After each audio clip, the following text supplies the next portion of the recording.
When prospective students and their families come to an open house at SUNY Morrisville, they can expect a wide range of different experiences, including meeting faculty members, touring our facilities, and meeting staff from the many different offices that support students on campus. We offer students the ability to take a tour right away, so we want them to get here. We don't want them waiting around too long. We'll welcome them with excitement. We'll get them on tour. We'll have them meet their faculty at the tables, and then we'll have their faculty showcase their space as well.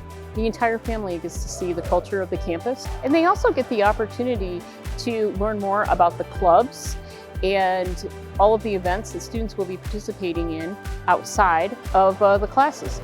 In one day, you can meet a professor, tour facilities, talk to career services, talk to campus-wide advising, and really get a sense of what the campus is like in a couple hours.